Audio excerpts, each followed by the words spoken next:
सर्वसामान्यांच्या हक्काचा आवाज जागर जनस्थान।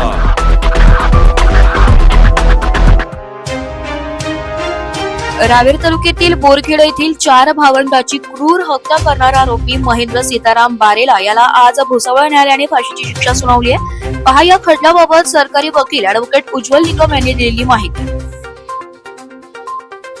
तुम्ही लढलेला आहे 15 ऑक्टोबर 2020 रोजी रावेर तालुक्यातील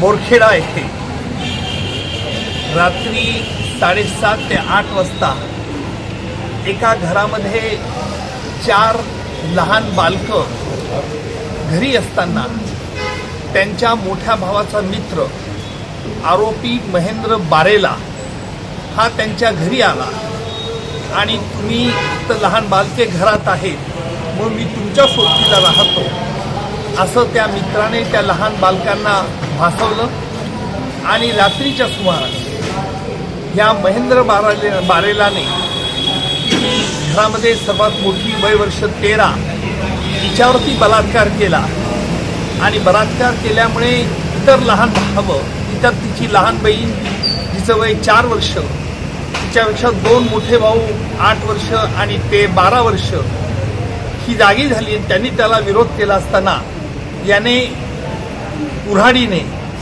त्यांच्या डोक्यावरती आणि मानेवरती सपासप वार घालून त्यांना ठार केलं।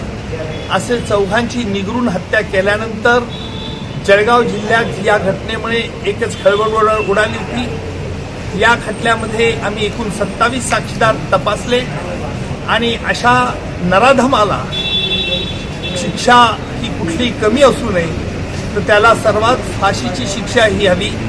याकरता न्यायालयात आम्ही वेगवेगळे न्यायालयात दाखले दिले आणि दाखले देतेवेळी आम्ही सांगितलं की अतिशय थंड बुद्धीने ह्या आरोपीने ह्या लहान मुलांचा खून केलेला आहे, याला फाशीपेक्षा कमी शिक्षा दिली तर समाजात एक अतिशय चुकीचा संदेश जाईल आणि त्याच्यामुळे देखील आपल्याला कठोरात कठोर शिक्षा द्यायला हवी।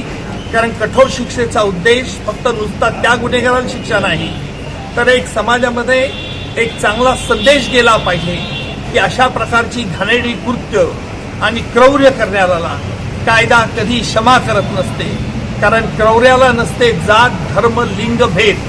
आणि म्हणून मी म्हटलं होतं कालही यावेळेला सांगितलं की संस्कृत शुभासुधानेमध्ये संस्कृतमध्ये देखील म्हटलेलं आहे की पया पानम भुजंगानम केवलम विषवर्धनम।